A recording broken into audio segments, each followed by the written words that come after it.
Hello everyone, this is Akash Upani. Welcome to Samarpan Techno School Biology YouTube channel. આપણે અત્યાર સુધી lecture 3 જોયા કે જેની અંદર નામકરણ સુધી આપણે ટોપિક કવર કરી લીધા અને આઈ હોપ કે તમે લોકોએ પણ એને બરાબર વાંચ્યા છે, બરાબર લખીને નોટ્સ તૈયાર કરી છે. હવે આપણે લેક્ચર નંબર 4 ની અંદર આગળનો ક્વેશ્ચન જોઈશું. ક્વેશ્ચન છે કે વર્ગીકરણ એટલે શું અને તેનું મહત્વ સમજાવો. સિમ્પલ શબ્દો ઉપર જોઈએ. વર્ગીકરણ કોને કહેવાશે? વર્ગીકરણ. વર્ગીકરણ એટલે આપણે સિમ્પલ ઇશ્યુ આપણા મગજમાં સવાલ ઇમેજિનેશન આપણા મગજમાં શું થાય? વર્ગીકરણ એટલે કે અલગ પાડવું. બધું શું પાડવું? અલગ પાડવું. હવે આપણે ભણીએ છીએ શું? સજીવ વિશ્વ.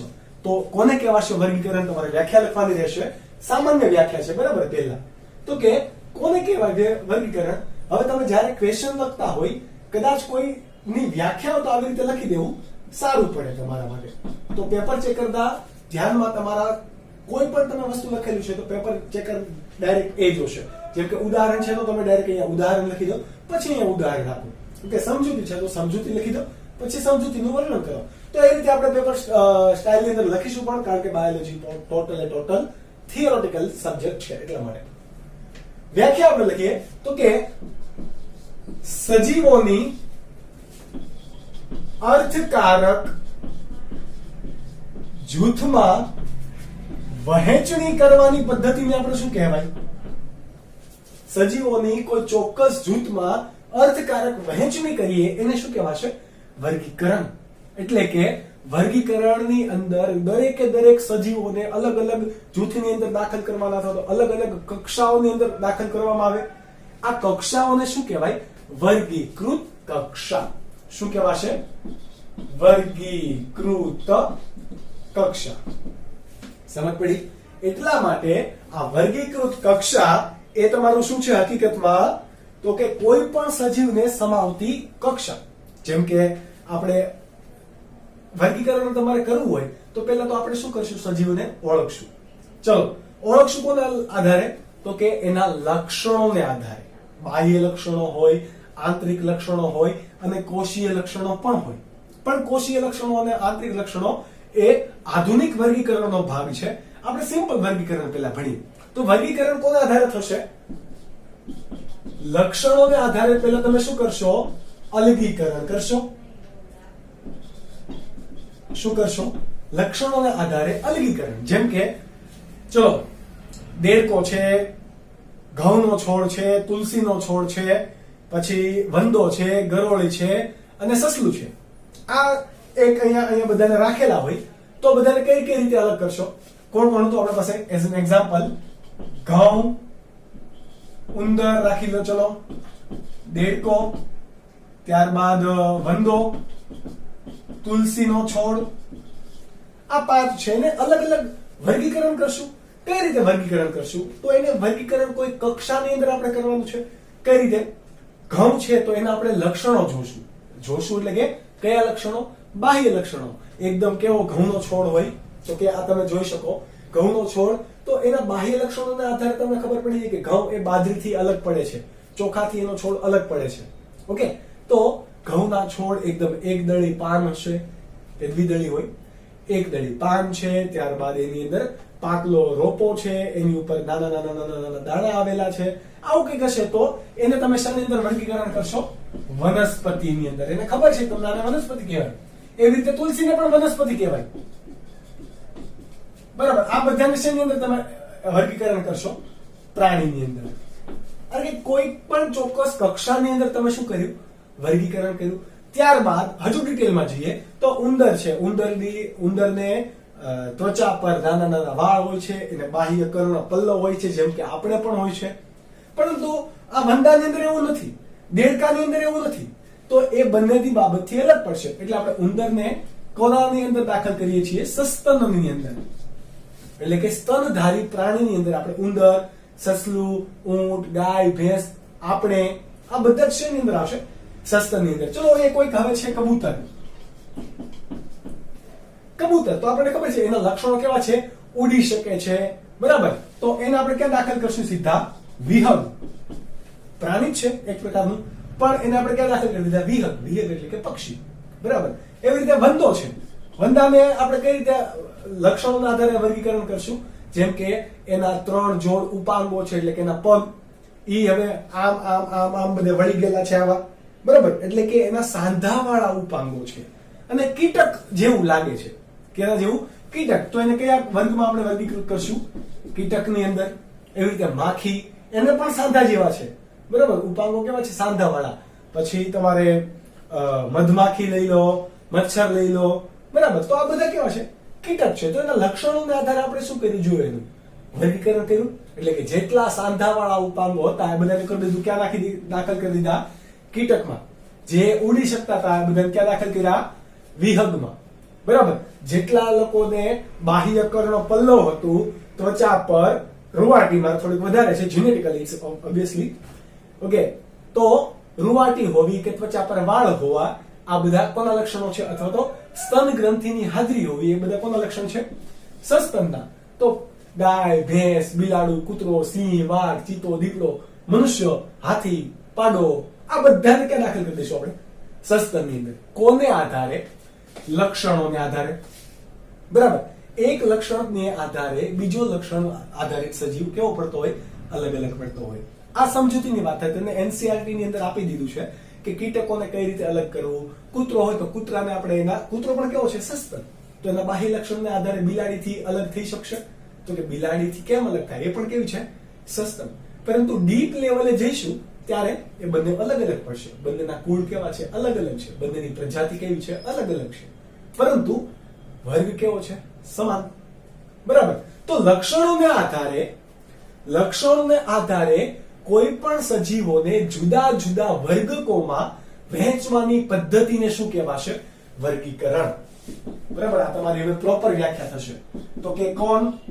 લક્ષણો અથવા લાક્ષણિકતા ને આધારે સજીવોને જુદા જુદા શેની અંદર વહેંચણી કરશો તમે? વર્ગકમાં વહેંચવાની પદ્ધતિને તમે શું કહેશો? વર્ગીકરણ. તો હવે તમારો સવાલ થાય, સર વોટ ઇઝ વર્ગક? કોને કહેવાય વર્ગક? તો આપણે જેને અત્યાર સુધી આ વર્ગીકૃત કક્ષા કીધી, બરાબર, એને વૈજ્ઞાનિક રીતે શું કહેવાશે? વર્ગક. શું કહેવાશે? વર્ગક. વર્ગક એટલે થશે, એને ઇંગ્લિશમાં કહેવાય ટેક્સા. શું કહેવાશે? ટેક્સા. ઓકે. એટલા માટે અહીંયા જો સસ્તન છે, કીટક છે, વિહગ છે, એ બધા એક પ્રકારના કેવી છે? વર્ગીકૃત કક્ષા છે. એટલે કે એને શું કહેવાશે? વર્ગક. ઓકે. એવી રીતે ઘઉં પણ એક વર્ગકમાં આવશે, સસલું, કૂતરો એક બધા વર્ગકમાં આવશે કે નહીં આવે? તો કે યસ, એ બધા જ આવશે. જો આપણે કોઈ સજીવોના બાહ્ય લક્ષણો આપણે ઓળખવા માટે સમર્થ છીએ, બાહ્ય લક્ષણો આપણે ઓળખી શકીએ, તો આપણે એને અલગ અલગ વર્ગક ની અંદર વહેંચણી કરી શકીએ. આ વર્ગક છે. ત્યારબાદ વનસ્પતિ અને પ્રાણી, એ પણ એક પ્રકારના વર્ગક જ છે.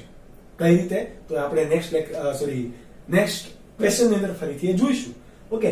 આ બધા જ કઈ રીતે વર્ગક છે? ઓકે. આ વાત થઈ ગઈ તમારી સિમ્પલ વર્ગીકરણની. ઓકે. આઈ હોપ કે તમને હવે સમજાઈ ગયું હશે, કારણ કે હું આને રિમૂવ કરીશ ત્યાંથી.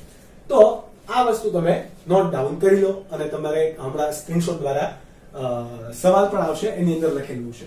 તમે એનસીઆરટી ની બુક જોશો એટલે એની અંદર બહુ બધું લખેલું છે, સમજૂતી વગેરે વગેરે. એટલું બધું નથી લખવાનું, એટલું બધું યાદ રાખવાનું નથી. એ તમારે સમજવા માટે છે. પરંતુ જે તમને હું એ સ્ક્રીનશોટ આપું છું એ તમારે કમ્પલસરી નોટ ડાઉન કરવાનો છે અને લખવાનો છે, કારણ કે એ એક પ્રકારની પ્રોપર વહેંચણી અને પ્રોપર લખાણ હશે એટલા માટે. હવે તમને ખબર પડી ગઈ કે વર્ગીકૃત કક્ષા એટલે કે કોણ? વર્ગક. અને લાક્ષણિકતા એટલે કે એના લક્ષણો. બરાબર. આ લક્ષણો કેવા કેવા હોઈ શકે? તો કે કોષીય લક્ષણો હોઈ શકે, ત્યારબાદ આંતરિક લક્ષણો હોઈ શકે, ત્યારબાદ બાહ્ય લક્ષણો હોઈ શકે, અથવા તો એના જૈવિક લક્ષણો પણ હોઈ શકે, એટલે કે રાસાયણિક પ્રક્રિયાઓ વગેરે વગેરે. એના જૈવિક લક્ષણો, બાહ્ય, આંતરિક, કોષીય, આ બધા પ્રકારના લક્ષણોને આધારે વર્ગીકરણ કરાય. તો તમે હમણાં એવું કીધું, મેં હમણાં એવું કીધું કે વર્ગીકરણ બાહ્ય લક્ષણોને આધારે. તો એ સિમ્પલ વર્ગીકરણ હતા. આ બધાને આધારે આપણે જે વર્ગીકરણ કરીએ એને શું કહેવાશે? આધુનિક વર્ગીકરણ. શું કહેવાશે? આધુનિક વર્ગીકરણ. હવે આધુનિક વર્ગીકરણ કરવું છે તો તમારે બધી જ વસ્તુનું શું હોવું જોઈએ? પદ્ધતિસર તમારે એનું વર્ગીકરણ કરવું પડે. જેમ કે સૌથી પહેલા તમે શું કરશો? એના લક્ષણો જોશો. શું જોશો? લક્ષણો. લક્ષણો એટલે કે ઇંગ્લિશમાં શું કહેવાશે ને? કેરેક્ટર. આપણું કેરેક્ટર કેવું છે સોરી, આપણે કેવા છીએ તો એ આપણા લક્ષણો કહેવાશે. લક્ષણો થઈ ગયા, ત્યારબાદ એનું તમે શું કરશો? ઓળખ, એટલે કે ઓળખ વિધિ કરશો. બરાબર, ઓળખ થઈ ગઈ તો હવે એનું શું કરશો? તમે વર્ગીકરણ કરશો. વર્ગીકરણ પણ થઈ ગયું, હવે એનું તમે શું કરશો? નામકરણ કરશો. આ ક્રમ આડાઅવળો નહીં થાય. આ ક્રમ આડાઅવળો નહીં થાય. તમે કોઈ પ્રાણી, માનો કે તમને કોઈ કીટક મળે છે, એનું તમે પહેલા નામ રાખી દીધું, પછી તમે એના લક્ષણો જોશો, પછી એની ઓળખ કરશો, પછી એનું વર્ગીકરણ કરશો, કે પેલા એની ઓળખ કરી દેશો? ઓળખ કોને આધારે થાય? લક્ષણોને આધારે. એટલે પહેલો તબક્કો કયો રહેશે? લક્ષણ, અથવા તો એને બીજું શું કહેવાય? લાક્ષણિકતા. ત્યારબાદ એની ઓળખ થશે કે અચ્છા લક્ષણો આવા છે, તો એ વિહંગ છે, કીટક છે, સસ્તન છે, માછલી છે, ઉભયજીવી છે, સરીસૃપ છે, કે પછી કોઈ વનસ્પતિ છે. એ શું કરશું આપણે? એની ઓળખ. ચલો, ઓળખ થઈ ગઈ તો કે યસ. ત્યારબાદ હવે શું કરશું? ચલો વર્ગીકરણ કરો. લક્ષણોને આધારે ઓળખ થઈ ગઈ તો હવે વર્ગીકૃત કરેલી આપણે જે કક્ષા, એટલે કે આપણે એને શું કીધું? વર્ગ ક. વર્ગીકૃત કક્ષાની અંદર આપણે શું કરશું? દાખલ કરીશું. તો આ જે દાખલ કરીશું અને એ આપણે સેપરેટ કરીએ, જુદા જુદા જૂથમાં આપણે વહેંચણી કરીએ, એને શું કહેવાશે? વર્ગીકરણ. આ વર્ગીકરણ થઈ ગયું પછી એનું શું થાય? નામકરણ. બરાબર. જેમ કે છેલ્લે તમારે નામકરણ. જેમ કે તમે કોઈ સિંહ જુઓ છો, અલગ પ્રકારનો સિંહ, કાળા કલરનો સિંહ જુઓ છો. તમે હવે એવું નહીં કહેતા કે સર તમે ઝૂલોજી ભણ્યા છો, કાળા કલરનો સિંહ હોય. Just four an example. Okay, તો કાળા કલરનો સિંહ છે, આપણે એનું શું જોયું? પેલા લક્ષણો જોઈશું. ઓહો, કેશવાળી છે, 4 પગે ચાલે છે, ત્વચા પર રૂવાટી છે. આ કોણ હોવું જોઈએ? સસ્તનના લક્ષણો છે. તો લક્ષણ થઈ ગયા, ત્યારબાદ એની ઓળખ વિધિ કરી દીધી. હવે એનું વર્ગીકરણ કર્યું. વર્ગીકરણ કરીને એને ક્યાં દાખલ કર્યો? સસ્તનની અંદર દાખલ કર્યો. સસ્તનની અંદર શેમાં દાખલ કર્યો? તો કે માંસાહારી પ્રાણીમાં. કારણ કે માંસ ખાય છે, તો કે માંસાહારી એટલે કે કાર્નિવોરા પ્રાણીની અંદર એડ કરી દીધો. કાર્નિવોરા પ્રાણીની અંદર ઘણા બધા છે. ચિત્તો, દીપડો, સિંહ, બરાબર. ત્યારબાદ જેટલા પણ માંસાહારી હોય એ બધા કેમાં આવશે? કાર્નિવોરામાં. તો આ બધાની હારે આ કોનાથી વધારે સામ્ય વધારે દેખાય છે? તો કે સિંહ જેવો દેખાય છે. તો સિંહનું સાયન્ટિફિક નામ શું છે? પેન્થેરા લિયો. તમને નામકરણના નિયમો ખબર છે? પ્રજાતિનો પહેલો અક્ષર કેપિટલ, ત્યારબાદ જાતિનો પહેલો અક્ષર સ્મોલ, અને નીચે અંડરલાઈન જ્યારે પણ તમે લખતા હોય ત્યારે. અને પ્રિન્ટિંગ હોય તો ઇટાલિકમાં લખવાનું. ઇટાલિક એટલે કે ત્રાંસા અક્ષરોમાં લખવાનું. ચલો, આ પેન્થેરા લિયોનું કોઈ સાચું નામ છે. હવે આપણે જે ગીરની અંદર જે જોવા મળે છે એ એશિયાટિક લાયન કહેવાય. આફ્રિકાની અંદર પણ સિંહ જોવા મળે તો એને આફ્રિકન સિંહ કહેવાય. પરંતુ તમને કોઈ, બરાબર, તો બંનેના નામ કેવા છે? અલગ અલગ. જેમ કે ગીરમાં જે જોવા મળે એનું આખું સાયન્ટિફિક નામ છે પેન્થેરા લિયો. જો પેટા જાતિ એવી રીતે આફ્રિકાની અંદર જે જોવા મળે છે એનું નામ છે પેન્થેરા લિયો આફ્રિકનસ. પરંતુ હવે તમને બ્લેક કલરનો મળ્યો, આ બંનેના લક્ષણો સાથે સામ્યતા ધરાવે છે? તો કે નહીં, આ તો કાળા કલરનો છે. નથી આફ્રિકામાં મળતો, નથી અહીંયા જોવા મળતો. તો હવે તમે કોઈક એને નામ આવું આપશો, પેન્થેરા લિયો. તમારે હવે એની પેટા જાતિ કઈ બનાવી છે તમારા ઉપર નક્કી કરવાનું. તમારે કોઈ પણ નામ તમે ટ્રિબ્યુટ આપવું હોય તો ટ્રિબ્યુટ આપી શકો, અથવા તો તમારે બ્લેક કલરનું છે એના ઉપરથી તમારે સિમ્પલ નામ મૂકી દેવું હોય તો આવી રીતે મૂકી શકો. બ્લેકીનસ, કોઈ પણ તમે નામ આપી શકો. બ્લેકીનસ અથવા તો પેન્થેરા લિયો બ્લેકી, બરાબર. કારણ કે તમારે લેટિન ભાષામાં નામ આપવાનું છે, એટલે તમે સાવ બ્લેક એવું નહીં આપી શકો. ઓકે, તો પેન્થેરા લિયો બ્લેકીનસ આ એક્ઝામ્પલ હતું. વાસ્તવિકતા હારે આને કઈ સંબંધ નથી. આ એક શું થયું? વર્ગીકરણની પદ્ધતિ. તો આ જે વર્ગીકરણ છે એને કેવું કહેવાશે? આધુનિક વર્ગીકરણ. શું કહેવાય? આધુનિક વર્ગીકરણ. અને એમાં પણ જો તમને ઘણા બધી જગ્યાએ કાળા સિંહ જોવા મળતા હોય તો એના બાહ્ય લક્ષણો નહીં, એના આંતરિક લક્ષણો, એની કોષીય ચયાપચયની ક્રિયાઓ, આ બધું પણ અત્યારે તપાસવામાં આવે. એટલા માટે એને શું કહેવાશે? Modern classification. મોડર્ન એટલે કે આધુનિક, ક્લાસિફિકેશન એટલે કે વર્ગીકરણ. આ વાત થઈ ગઈ આધુનિક વર્ગીકરણની. હવે કોઈ પણ આધુનિક વર્ગીકરણ જે છે એ આપણે જોયું એક સ્ટેપમાં થાય કે નહીં? તો આ સ્ટેપમાં જે થાય છે એને શું કહેવાય? પદ્ધતિસરનું વિજ્ઞાન. શું કહેવાય? પદ્ધતિસરનું વિજ્ઞાન. તમારે કોઈ પણ પ્રક્રિયા છે, કોઈ પણ પદ્ધતિ છે, તો એક સ્ટેપ વાઇઝ જ કરવી પડે. આ પદ્ધતિસરનું વિજ્ઞાન એટલે કે તમારે આને શું કહેવાય? ઇંગ્લિશમાં સિસ્ટેમેટિક. એકદમ સિસ્ટમેટિક કામ ચાલે છે, તે નથી ચાલતું. તો આ પદ્ધતિસરના વિજ્ઞાનને શું કહેવાશે? સિસ્ટેમેટિક. હવે આ સિસ્ટેમેટિક શબ્દ પણ લેટિન ભાષામાંથી આવેલો છે. કયો લેટિન શબ્દ? તો કે સિસ્ટેમા. આ કયો શબ્દ છે? લેટિન શબ્દ. તમે જુઓ આમાં ઇન્ડિયન શબ્દ ને એવું નહીં આવે. કેમ? તો કે ઇન્ડિયન તો ભાઈ આપણે ભક્તિ કરવામાં, ધ્યાન કરવામાં દે, ત્યાં બધાએ સંશોધન કરી લીધું. ઓકે, એટલે કે જે ગ્રીસના દેશો છે, જર્મન દેશો છે, લેટિન, ઇટાલિયન લોકો, આ લોકોએ એટલે કે વેસ્ટર્ન કન્ટ્રીઝ જે છે એ લોકોએ સંશોધન બહુ સારું એવું કર્યું. કોઈ પણ બાબતે, કેમેસ્ટ્રી, ફિઝિક્સ અને બાયોલોજીમાં પણ બધી જ બાબતે એને સારામાં સારું સંશોધન શરૂઆત કરી. ઓકે, એટલા માટે એ લોકોના આધારે નામ મુકાય છે. હવે તમારે વૈજ્ઞાનિક તો કેરોલસ ભાઈ લિનિયસ. કોણ? Carolus Linnaeus. એને પણ આ નામ યુઝ કરેલું. બરાબર? એનો લેટિન ભાષામાં એનું નામ હતું, એની બુકનું નામ, એટલે કે બુક એટલે કે એનું પ્રકાશન. બરાબર? તો એનું નામ હતું સિસ્ટેમા નેચર, એટલે કે પદ્ધતિસરનું કુદરત, એવું એને નામ આપેલું. હવે આ પદ્ધતિસરના વિજ્ઞાનની અંદર જેમ જેમ આપણને નવા નવા સજીવોના લક્ષણો થતા જાય છે, ઓળખ થતી જાય છે, વર્ગીકરણ થતું જાય અને નામકરણ મુકાતું જાય. આમ ધીરે ધીરે આપણે દરેક સજીવોનો ઉદ્વિકાસ પણ શેમાંથી થયો હશે એ કોના આધારે નક્કી કરી શકીએ? પદ્ધતિસરના વિજ્ઞાન દ્વારા. આ બાબત આ હતી તમારા વર્ગીકરણ એટલે શું અને તેનું મહત્વ. આ તમારી સમજૂતી થઈ. હવે આને તમારે યાદ કઈ રીતે રાખવાનું છે? તો એના માટે તમારે શું જોવું પડે? આ સ્ક્રીનશોટ. આ સ્ક્રીનશોટ ની અંદર જેટલી પણ માહિતી આપેલ છે તમારે નોટબુક ની અંદર નોટ કરવાની છે અને યાદ રાખવાની પૂરેપૂરી ટ્રાય કરવાની છે. ત્યારબાદનો ક્વેશ્ચન છે ક્વેશ્ચન નંબર 2 આજના લેક્ચરનો. વર્ગીકૃત કક્ષા એટલે શું? અને સમજાવો. બરાબર? તમને કેટલા માર્ક્સમાં પૂછ્યા? તો કે 2 માર્ક્સની અંદર.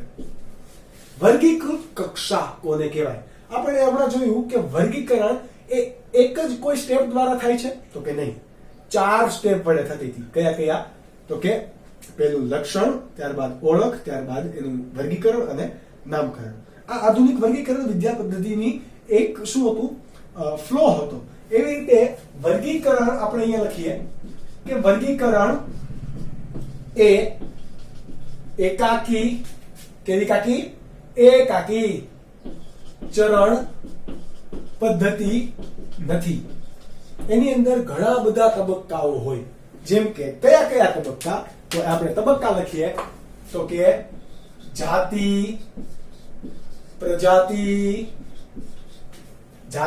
પ્રજાતિ, કુળ, ગોત્ર, વર્ગ, સમુદાય, કે બીજું એને કહેવાશે વનસ્પતિ માટે વિભાગ. વર્ગીકરણની અંદર જુઓ, ફક્ત કુળ જ નથી, ફક્ત વર્ગ જ નથી, ફક્ત સમુદાય જ નથી, બરાબર? કે ફક્ત સૃષ્ટિ જ નથી. વિવિધ પ્રકારના તબક્કાઓ છે. તો એક આ તબક્કા જેમ કે જાતિ, પ્રજાતિ, કુળ, ગોત્ર, વર્ગ, સમુદાય અને સૃષ્ટિ, તો આ એક તબક્કો નથી, વિવિધ તબક્કા છે. ઓકે, તો આ દરેકને શું કહેવાશે? વર્ગીકૃત કક્ષા. જાતિ પણ શું છે? વર્ગીકૃત કક્ષા. પ્રજાતિ પણ, કુળ પણ, ગોત્ર, વર્ગ, સમુદાય અથવા તો વિભાગ અને સૃષ્ટિ, આ દરેક શું છે? એક પ્રકારની વર્ગીકરણના અંદર ભાગ લેતી કક્ષા છે. એટલે કે આ બધાને શું કહેવાય? વર્ગક કહેવાશે. શું કહેવાશે? વર્ગક. હવે આને સાયન્ટિફિકલી તમારે કેવું હોય તો એના માટે બીજો એક શબ્દ વપરાય, વર્ગીકી. શું વપરાશે? વર્ગીકી એટલે કે ટેક્સોન. વર્ગક એટલે કે ટેક્સા. બરાબર, બંને અલગ અલગ છે. કયા કયા? ટેક્સા અને ટેક્સોન. અને આ વર્ગીકરણ છે, આ વર્ગીકરણની શ્રેણી જે છે એને શું કહેવાશે? બરાબર, ક્લાસિફિકેશન ચેન અથવા તો એને કહેવાય ટેક્સોનોમી. ઓકે, તો આ એક જાતિ, પ્રજાતિ, કુળ, આ બધા શું છે? વર્ગીકૃત કક્ષા. તો જો આ વર્ગીકૃત કક્ષા ભેગી મળીને એક શું બનાવે છે? એક ચેઇન બનાવે છે, એક શ્રેણી બનાવે છે. તો આ આખી જે પ્રક્રિયા અથવા તો આ ફ્લો ચાર્ટ છે એને શું કહેવાશે? વર્ગીકૃત શ્રેણી. શું કહેવાશે? વર્ગીકૃત શ્રેણી. સમજ પડી? ઓકે, હવે આ કે પછી આ કોઈ પણ વર્ગીકૃત કક્ષા એ વર્ગીકરણ એક પદ્ધતિનો એક ભાગ છે કે નથી? એટલે વર્ગીકૃત કક્ષા તમારે એક યાદ રાખવાનું કે વર્ગીકૃત કક્ષા અથવા વર્ગીકરણ પદ્ધતિનો પાયાનો એકમ કોણ? પાયાનો એકમ કોણ બનશે? તમારી વર્ગીકૃત કક્ષા અથવા તો એને આપણે શું કહીશું? વર્ગીકી. બરાબર, એ તમારું શું બને? વર્ગીકરણનો પાયાનો એકમ. કારણ કે પ્રજાતિ નહીં હોય, જાતિ નહીં હોય, કુળ નહીં હોય, ગોત્ર નહીં હોય, તો એના વિના વર્ગીકરણ શ્રેણી પૂરી થશે નહીં. એટલે કે દરેકે દરેકનું ઇમ્પોર્ટન્સ છે કે નથી? તો કે યસ છે. હવે આ શ્રેણીની અંદર હમણાં આપણે એક્ઝામ્પલ લીધેલું વંદાનું અથવા તો કીટકનું કોઈ, તો કોને આધારે આપણે એનું વર્ગીકરણ કરશું? તો પહેલા વાત કરીએ લક્ષણને આધારે. લક્ષણ સાંધાવાળા ઉપાંગો છે, બરાબર, એનું મોઢું જોવું ગમે એવું નથી, ડંખ ને એવું બધું છે, બરાબર, એને અમુકને પાંખ છે, અમુકને પાંખ નથી, પરંતુ મેઇન સાંધાવાળા ઉપાંગો છે. એ પ્રકારના બધા સજીવો ને ક્યાં એડ કરશું? સમુદાયની અંદર કે પછી વર્ગની અંદર? તો કે વર્ગની અંદર. કેવો વર્ગ? તો કે એ વર્ગનું નામ હશે સંધિપાદ. કેવો? સંધિ એટલે કે જોડવું, પાદ એટલે કે ફાટ નહીં પણ પગ. જોડાયેલા પગ ધરાવતા સજીવોને આપણે ક્યાં દાખલ કરી દીધો? વર્ગ સંધિપાદની અંદર. બરાબર, હવે એની અંદર ઘણા બધા પ્રકાર છે. કુળ કયું, ગોત્ર કયું, બરાબર, ઘણા કીટક હશે એની એ પૈકી, ઘણા કીટક નહીં હોય. ઓકે, અલગ અલગ. જેમ કે આપણે મનુષ્યનો, ચલો કૂતરાનો આપણે વાત કરીએ. કૂતરા, તો કૂતરા કેની અંદર આવે? પ્રાણીની અંદર. તો તમારો સૃષ્ટિ કઈ થશે? પ્રાણી, વનસ્પતિનું નથી, બરાબર. સૃષ્ટિ પ્રાણી, ચલો કોની અંદર આવે? મેરુદંડી કે અમેરુદંડી? તો કે આ તમારા માટે મેરુદંડી અમેરુદંડી શબ્દ કદાચ નવો નહીં હોય, એમાં ધોરણ 11 ની અંદર ભણી ગયા, સોરી 9 ની અંદર ભણી ગયા. મેરુદંડી એટલે કે જે કોઈ પણ સજીવ એનું ચેતાતંત્ર, આપણું ચેતાતંત્ર જો કરોડ સ્તંભ હોય, એની વચ્ચે એક ચેતાતંતુનો બનેલો એક સળંગ પટ્ટો હોય કે જેને શું કહેવાય? ચેતારજ્જુ. બરાબર, તો એ ચેતારજ્જુ આવેલું છે, તો એક આપણું શું છે? મેરુદંડ. શું છે? મેરુદંડ. આ ચેતારજ્જુ એ કરોડ સ્તંભમાં, સોરી, મેરુદંડ છે. આપણે જેવા પરિપક્વ થઈએ એટલે એ શેમાં ફેરવાય જાય?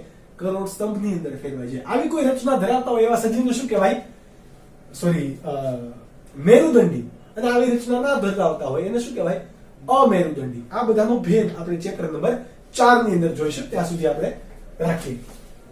આગળ વાત કરીએ તો ચલો કૂતરાની વાત કરતા હતા. કૂતરો શેની અંદર મૂકશો તમે હવે? સમુદાય મેરુદંડીની અંદર. બરાબર, વર્ગ કયો છે? તો કે એના લક્ષણો જુઓ. તો કે રૂવાટી છે? તો કે હા. 4 પગ છે? તો કે હા. પૂંછડી છે? તો કે હા. બરાબર, ત્યારબાદ એના બાહ્ય કર્ણ પલ્લવ છે? તો કે હા. બરાબર, આ બધા લક્ષણો કોના હોય સામાન્ય રીતે? તો કે સંધિપાદના. ત્યારબાદ સોરી, સસ્તનના હોય. કોના? સસ્તનના. સંધિપાદ આપણે વંદા માટે લખેલું, બરાબર. ત્યારબાદ એને સ્તન ગ્રંથિની હાજરી છે. મેઇન લક્ષણ કયું? સ્તન ગ્રંથિની હાજરી. તો કે યસ છે. ઊંટને હોય આંચળ હોય, ગાયને પણ આંચળ હોય, ભેંસને પણ આંચળ હોય અને મનુષ્યને પણ આંચળ હોય કે જેને આપણે સ્તન કહીએ છીએ. બરાબર, તમે બાયોલોજીની અંદર આવ્યા એટલે આ બધા શબ્દોથી તમારે હવે શરમાવાનું નથી અથવા તો એનાથી અજાણ રહેવાનું નથી. તો સ્તનધારી દરેક સજીવને શું કહેવાશે? સસ્તન. તો ચલો એને આપણે ક્યાં મૂક્યા? સસ્તનની અંદર. તો આ દરેકે દરેક સજીવનું આવી રીતે શું થશે? વર્ગીકરણ. ત્યારબાદ એનું ગોત્ર કયું છે? બરાબર, ફેલિડી છે. ત્યારબાદ એનું કુળ કયું છે? તો કે એનું કેનેડી છે. ત્યારબાદ એની પ્રજાતિ કઈ છે? તો કે કેનિસ છે. અને જાતિ કઈ છે? તો કે ફેમિલિયારિસ. તો વિવિધ પ્રકારના સજીવોનું વર્ગીકરણ આ રીતે થતું હોય. તમને એવું થતું હશે સર આટલું બધું સ્પીડમાં શું બોલી ગયા, પણ એ તમારે કોઈ બાબતે અચકાવાની જરૂર છે નહીં. તમારે ફક્ત સવાલ સાથે ધ્યાન રાખવાનું છે. તમે ઓલરેડી આ બધી જ વસ્તુ જ્યારે ચેપ્ટર નંબર 4 ભણશો ત્યારે સમજાઈ જશે, અને ત્યારે એ બધું આપણે ડિટેલમાં ભણશું, કારણ કે આપણે ત્યારે ફક્ત પ્રાણીની વાત કરવાના છીએ અને દરેક સમુદાયની. અત્યારે યાદ રાખો કે આ જાતિ પ્રજાતિનો ક્રમ કયો છે, તો કે આ ક્રમ તમારથી ભૂલાવો જોઈએ નહીં. તમને 2 માર્ક્સની અંદર પૂછે કે વર્ગીકૃત શ્રેણી દોરો, સોરી 1 માર્ક્સમાં પૂછે વર્ગીકૃત શ્રેણી લખો, તો તમારે પ્રજાતિ પહેલા જાતિ એવું નથી લખી દેવાનું. અથવા તો તમને એમસીક્યુ પૂછતા હોય તો ચડતા ક્રમમાં ગોઠવું, બરાબર, લક્ષણોના આધારે ચડતા ક્રમમાં ગોઠવો વગેરે પૂછે. તો જાતિની અંદર જાતિ એટલે કે કેવો ભાગ છે, તો કે દરેક સજીવ, વનસ્પતિ હોય કે પ્રાણી હોય, સૌથી નાનામાં નાનો તબક્કો કેવો? જાતિ. બરાબર. જાતિ ભેગી મળીને શું બને? પ્રજાતિ. પ્રજાતિ ભેગી મળીને શું બનાવે? કુળ. કુળ ભેગા મળીને ગોત્ર. ગોત્ર ભેગા મળીને વર્ગ. વર્ગ ભેગા મળીને સમુદાય. સમુદાય ભેગા મળીને સૃષ્ટિ. તો પાયાનો એકમ કોણ છે? નાનામાં નાનો એકમ જાતિ. વનસ્પતિ હોય કે પછી પ્રાણી હોય, બધાની અંદર કઈ વર્ગીકૃત કક્ષા સૌથી નાનામાં નાની થશે?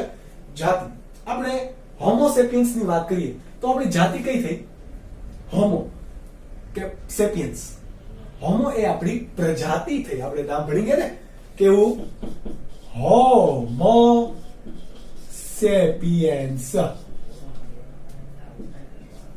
ઓકે, તો આ હોમો સેપિયન્સ છે, એમાંથી આ તમારું પ્રજાતિનું નામ હોય, આ તમારું જાતિનું નામ. તો આપણી જાતિ કઈ? સેપિયન્સ. આપણી પ્રજાતિ કઈ? હોમો. બસ એટલું તમે યાદ રાખો. આપણે વર્ગીકરણ છેલ્લે સુધી પહોંચશું. આપણે એક વસ્તુ યાદ રાખો, આપણે શેમાં આવીએ? તો કે સસ્તન વર્ગની અંદર. આપણામાં કરોડરજ્જુ કે કરોડસમ જોવા મળે તો કે યસ, તો મેરુદંડી. આપણે પ્રાણી છીએ કે વનસ્પતિ?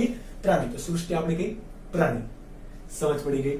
તો આ રહ્યું તમારા આજના લેક્ચર માટે. અને કોઈ પણ સજીવોનું વર્ગીકરણ કરવું હોય તો તમારે એના પાયાના એકમોથી શરૂઆતથી આવી રીતે વર્ગીકરણ કરવું પડે. એની જાતિ કઈ છે, પ્રજાતિ કઈ, કુળ, ગોત્ર, વર્ગ, સમુદાય, સૃષ્ટિ કઈ છે, એ બધું તમારે જાણવું પડે. આ પણ સવાલ તમે હમણાં સ્ક્રીનશોટ દ્વારા વિડીયોના લાસ્ટની અંદર ભણશો. ત્યાં સુધી તમે બંને સવાલને બરાબર વાંચો, બરાબર સમજો. એનસીઈઆરટી ની અંદર આપેલું હોય એ ક્રમબદ્ધ તમે ના વાંચો તો કઈ વાંધો નહીં, પરંતુ અહીંયા જે મેડિક પેમ્પલેટનો સ્ક્રીનશોટ આપું એમાંથી તમે બધું જ યાદ રાખવાની ટ્રાય કરો, કારણ કે તમારા માટે જ આ લેક્ચર છે. ઓકે, તો વાંચતા રહો, ભણતા રહો. મળીએ પછી લેક્ચર નંબર 5 ની અંદર. ત્યાં સુધી bye bye and take care.